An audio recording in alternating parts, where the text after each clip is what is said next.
Hello friends, very good morning. Welcome to Daily Vocabulary from the Hindu. Let's begin with idiom of the day. Living under a rock. Living under a rock అంటే అర్థం ఏంటి?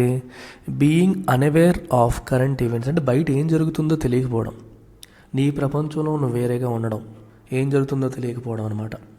Being unaware of current events or trends that are generally well known. అందరికీ తెలుసు కానీ నీకు తెలియదు. ఏంటి అప్పుడే స్మార్ట్ ఫోన్స్ వచ్చేసాయా? ఏంటి మొబైల్లోనే మనం సినిమాలు బుక్ చేసుకోవచ్చా అని ఎవడన్నా అడిగాడు అనుకోండి, are you living under a rock? నీకు తెలియట్లేదా? ఎప్పటి నుంచో చేసుకుంటున్నాం కదా అంటాం. అంటే ఏం జరుగుతుందో తెలియట్లేదు, ఏదో లోకంలో బతికేసాడు, ఇప్పటివరకు కూడా బయటకు వచ్చాడు అనే సెన్స్లో మనం వాడతాం. అంటే కొన్ని సంవత్సరాల పాటని కాదు, ఒక మూడు నాలుగు నెలలు చూడకపోయినా సరే ప్రపంచం మారిపోతుంది, సిస్టమ్స్ మారిపోతాయి, టెక్నాలజీ మారిపోతుంది. సో బయట జరుగుతున్న విషయాలపైన అవగాహన లేకుండా తన లోకంలో తను ఎవరైనా బతికేస్తే మనం ఏమంటాం? Are you living under a rock అని అడుగుతాం అనమాట. ఇక్కడ ఎగ్జాంపుల్ కూడా ఇచ్చారు, మీరు చూడొచ్చు. సో ఇంగ్లీష్ ఇంప్రూవ్ చేసుకుందామని చాలామంది ఇది చూస్తున్నారు. మీ యొక్క ప్రిపరేషన్ లేదా మీ యొక్క ఇంప్రూవ్మెంట్ అనేది 100% అవ్వాలి అంటే ideally you should join English infinity course. Fee కూడా చాలా తక్కువ ఉందమ్మా, 1000 రూపాయలతో మొదలుపెట్టాం. సో 3 months పాటు మీరు అటెండ్ అయితే కేవలం 1000 రూపీసే. లేదు నాతో ట్రావెల్ చేస్తాను, ఇంగ్లీష్ అనేది కంటిన్యూస్ లెర్నింగ్ ప్రాసెస్, నేను అలా ఇంప్రూవ్ అవుతూనే ఉంటాను అనుకుంటే లైఫ్ టైం వ్యాలిడిటీ ప్లాన్కి కూడా రావచ్చు బై పేయింగ్ 5000 రూపీస్. అన్ని కాంపిటేటివ్ ఎగ్జామ్స్కి కూడా ఇది హెల్ప్ అవుతుంది.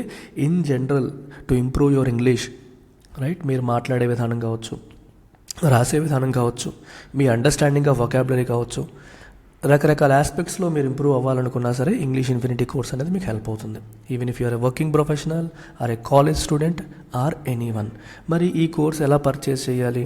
Either you call this number, ఇక్కడ కనిపిస్తున్న నెంబర్ కన్నా కాల్ చేయండి, లేదా మీరు మన వెబ్సైట్లో డైరెక్ట్గా కూడా పర్చేస్ చేయొచ్చు. ఎలా చేయాలో మీకు ఇక్కడ ఒకసారి చూపిస్తా చూడండి.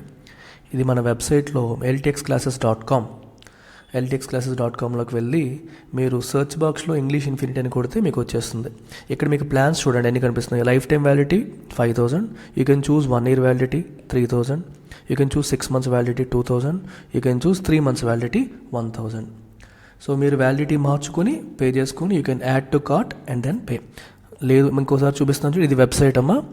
దీంట్లో సెర్చ్లోకి వెళ్ళి you just have to type English. సర్చ్లో మీరు ఇంగ్లీష్ ఇన్ఫినిటీ అని టైప్ చేస్తే సరిపోతుంది. ఇలా కొట్టగానే వచ్చేస్తుంది అదే. Yes, then click, you will get this. Click on the course and you have all these plans available. డైరెక్ట్గా వెబ్సైట్లోనే మీరు పేమెంట్ చేసేయచ్చు అనమాట. సరేనా? రైట్. సో ఇవాళ న్యూస్ పేపరు ఫ్రంట్ పేజ్లో మనం ఉన్నాం. Saturday the Hindu front page. So ఇందులో మీరు గమనిస్తే ఈ ఒక్క వొకాబులరీ ఇక్కడ చూడండి. Right. ISRO scientist frameup. Frameup అంటే ఏంటి? ఇరికించడం, ఫ్రేమ్ చేసేయడం. మనకి సినిమా కూడా వచ్చింది, నంబి నారాయణ్ని ఆయన ఏదో స్పై చేశారు, పాకిస్తాన్కి మన సీక్రెట్స్ అమ్మేశారు అని చెప్పి ఆయన్ని ఫ్రేమ్ చేసేసారు. అప్పట్లో అరెస్ట్ చేసేసి చానాల పాటు ఇబ్బంది పెట్టారు. తర్వాత ఆయనకి క్లీన్ చిట్ వచ్చింది, బయటపడ్డారు. అయితే ఈయన ఫ్రేమ్ చేశారు అని చెప్పి, ఫ్రేమ్ చేయడంలో భాగస్వాములు అయ్యారని చెప్పి కొంతమంది అఫీషియల్స్, గవర్నమెంట్ అఫీషియల్స్ని ఇప్పుడు వాళ్ళ మీద కేసు బుక్ చేశారు. పోలీస్ ఆఫీసర్స్, ఇంటెలిజెన్స్ బ్యూరో వాళ్ళు అసలు ఎందుకు మీరు ఫ్రేమ్ చేశారు, అతను ఏం తప్పు చేయకుండా అతను ఎందుకు చేశారని వాళ్ళ మీద ఇప్పుడు కేసు బుక్ చేశారు. వాళ్ళ బెయిల్ పిటిషన్ని సుప్రీంకోర్టు కొట్టేసింది. క్వాష్ అంటే కొట్టేయడం, క్వాష్ అంటే మీనింగ్ అంటే కొట్టేయడం అనమాట. ఫ్రేమ్ అప్ అంటే ఇరికించడం, ఫ్రేమ్ చేయడం అంటాం కదా, అలాగా. ఇరికించడం అంటే మామూలుగా ఇరికించేశారు అలా అని కాదు, కేసులో ఇరికించడం అన్నట్టు, కేసులో ఇరికించారు అన్నట్టు మనం తీసుకోవచ్చు. సో ఇంకా ఏమున్నాయి మనకి?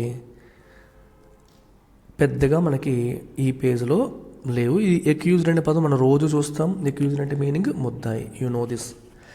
ఇక చూడండి, learn Tamil books fly off the shelves at Kashi. Learn Tamil అని బుక్స్ అమ్ముతున్నారంటే టక టక టక టక సేల్ అయిపోతున్నాయి, చాలా ఫాస్ట్గా సేల్ అయిపోతున్నాయి అని చెప్పడానికి fly of OFF the shelves అని చెప్పి అంటున్నారు. సో తొందరగా సేల్ అయిపోతున్నాయి. ఓకే, లార్జ్ క్వాంటిటీస్లో ఇది ఒక ఇడియం లాగా మీరు తీసుకోవచ్చు. ఫ్లై ఆఫ్ ద షెల్ఫ్ అనేది లార్జ్ క్వాంటిటీస్లో ఫాస్ట్గా సేల్ అవుతున్నాయి అని చెప్పడానికి ఈ పదాన్ని వాడతారు, fly off the shelf.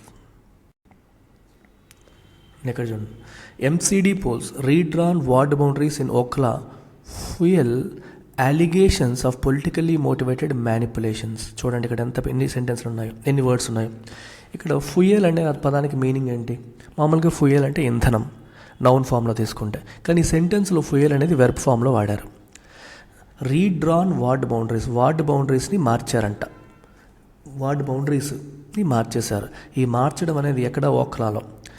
It fuels, fuel అంటే అర్థం ఏంటి?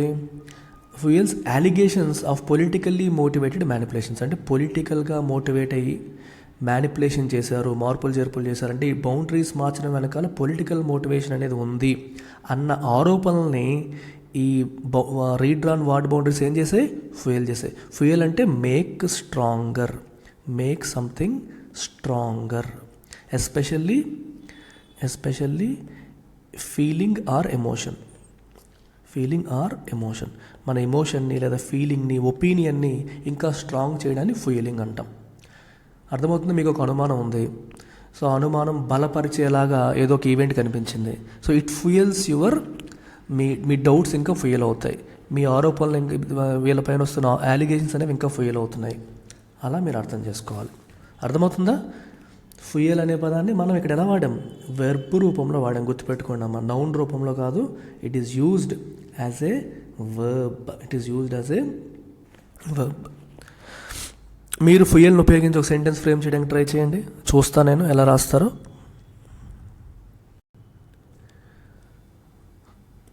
So next page. BJP seeks FIR against Kejriwal, accuses him of violating election code. Violate అంటే ఉల్లంఘించడం. ఎలక్షన్ కోడ్ ఉల్లంఘిస్తున్నారు ఆయన, కేజ్రీవాల్ గారు అని చెప్పి బీజేపీ అక్యూజ్ చేస్తోంది, ఆరోపిస్తోంది. ఇక్కడ అక్యూజ్ ఆఫ్, అక్యూజ్డ్ అంటే ముద్దాయి, అక్యూజ్ సమ్వన్ ఆఫ్ సంథింగ్ అంటే పలానా వాళ్ళు పలానా చేస్తున్నారని చెప్పి ఆరోపించడం. ఇక్కడ ఎవరు? కేజ్రీవాల్ ఎలక్షన్ కోడ్ని ఉల్లంఘిస్తున్నారని బీజేపీ ఆరోపిస్తూ FIR ఫైల్ చేయాలని చెప్పి అడుగుతోంది. సీక్ అంటే అడుగుతోంది, రిక్వెస్ట్ అనే మీనింగ్ వస్తుంది ఇక్కడ. ఈరోజు పెద్దగా కష్టమైన వొకాబులరీ లేదమ్మా, అన్నీ ఈజీ పదాలే కనిపిస్తున్నాయి. Unfortunately or fortunately. Examine plea to terminate. Plea అనే పదం మీకు తెలుసు కదమ్మా. ప్లీ అంటే ఏంటి? అభ్యర్థన, అర్జీ. టర్మినేట్ అంటే చంపేయడం. 33 వీక్ ఫీటస్ని చంపేయడానికి ప్లీ అనేది వచ్చింది. అది ఎగ్జామిన్ చేయమని చెప్పి హైకోర్టు ఈ హాస్పిటల్కి, LNJP ఈ హాస్పిటల్కి చెప్తోంది. అసలు చేయొచ్చా, చేస్తే ఏంటి ఇంప్లికేషన్స్, 33 వారాలు అయిపోయింది ఆల్రెడీ అని అడుగుతుంది అనమాట. ఇక్కడ చూడండి, Odisha CM hits the campaign trail after almost 3 years. దీని అర్థం ఏంటి? క్యాంపెయిన్ ట్రైల్ హిట్ చేశారు అంటే అర్థం ఏంటి? Meaning, what is the meaning of this? అంటే ప్రచారం బాట పట్టారు. ట్రైల్ అంటే బాట, మార్గం. ఒడిశా సీఎం ప్రచారం బాట పట్టారు ఆఫ్టర్ ఆల్మోస్ట్ 3 years, 3 సంవత్సరాల తర్వాత ఇప్పుడు ఆయన కూడా ప్రచారానికి వెళ్ళారు అని అర్థం అనమాట.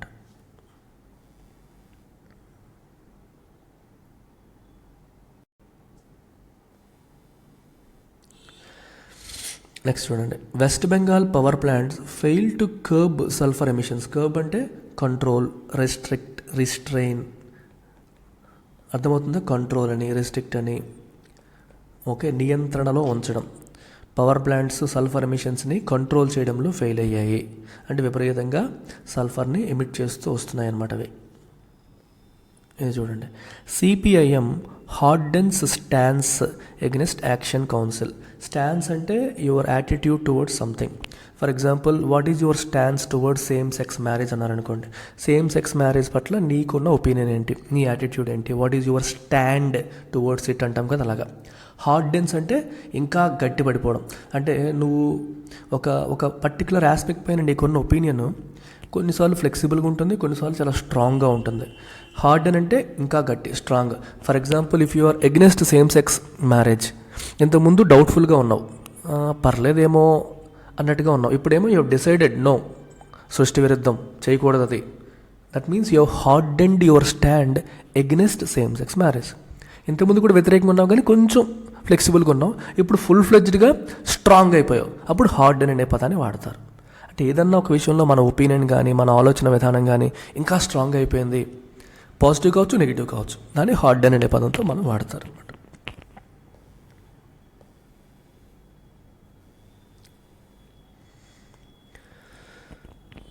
అంతే, ఇంకా ఏమీ పెద్దగా ఈ పేజ్లో లేవు.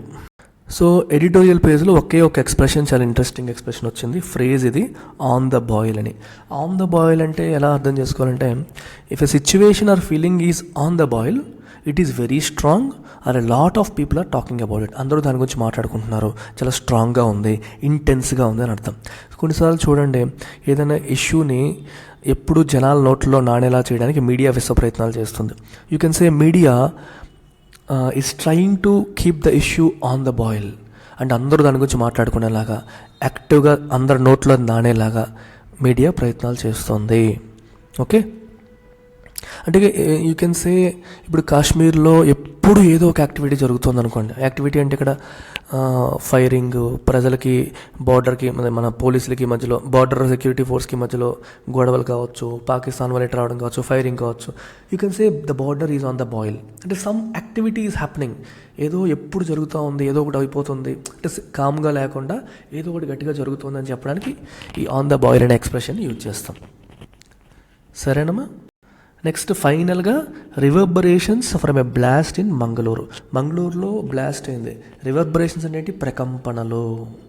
మనం ఫిజిక్స్లో వింటాం కదా, రివర్బరేషన్స్ అంటే దాని యొక్క ప్రకంపనలు అని చెప్పి అంటాం. విచ్ మీన్స్ ఇక్కడ మీకు వచ్చేసరికి రిపర్కషన్ లేదా కంటిన్యూయింగ్ ఎఫెక్ట్. అంటే మంగళూరులో బ్లాస్ట్ జరిగింది, దానివల్ల ఇంకా కొన్ని జరుగుతూ ఉన్నాయి, ఇంకా కొన్ని ఈవెంట్స్ జరుగుతూ ఉంటాయి, కొన్నిటిని అది చేస్తుంది. సో దాన్ని మనం రివర్బరేషన్ అని చెప్పి అంటాం. For example, COVID-19 has had reverberations all around the world. COVID-19 రావడం వల్ల ప్రపంచంలో ప్రతి దాంట్లో కూడా ప్రకంపనలు వచ్చాయి. ఎకానమీ మారిపోయింది, కష్టాలు వచ్చాయి, ప్రాబ్లమ్స్ వచ్చాయి చాలా. ఇప్పుడు COVID-19 ప్రాబ్లమ్ సాల్వ్ అయినా సరే దాని యొక్క రివర్బరేషన్స్ ఎప్పటికీ మనం మనకి ఆ ప్రకంపనలు ఎప్పటికీ మనం ఫీల్ అవుతున్నాం. ఇప్పటికీ దానివల్ల ఎంతోమంది ఉద్యోగాలు కోల్పోయిన వాళ్ళు ఉన్నారు, ప్రాణాలు కోల్పోయిన వాళ్ళు ఉన్నారు, ఎప్పటికీ ఎకానమీ రికవర్ అవ్వకుండా స్ట్రగుల్ అవుతున్న కంట్రీస్ కూడా ఉన్నాయి. సో కంటిన్యూయింగ్ ఎఫెక్ట్ అనమాట, అలా మేము తీసుకుంటారు. So use reverberation in this, ఈ మీనింగ్తో యూజ్ చేసి ఒక సెంటెన్స్ ఫ్రేమ్ చేయడానికి ట్రై చేయండి. నేను ఇస్తున్న ఎగ్జాంపుల్ చూడండి. COVID-19 had reverberations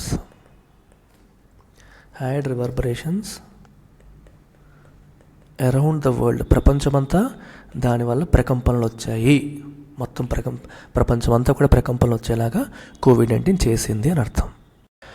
right. ఫైనల్గా మరొకసారి మీరు లైవ్ క్లాస్లో అటెండ్ అయ్యి మీ డౌట్స్ క్లియర్ చేసుకొని సబ్జెక్ట్ని ఇంప్రూవ్ చేసుకోవాలనుకుంటే from the basics to very advanced నా ఇంగ్లీష్ ఇన్ఫినిటీ కోర్స్లో మీరు జాయిన్ అవ్వచ్చు.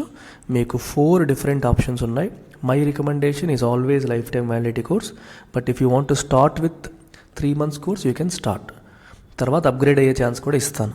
అన్ని కాంపిటేటివ్ ఎగ్జామ్స్కి హెల్ప్ అవుతుంది. యూజ్ చేసుకోండి అమ్మా. Take care, bye.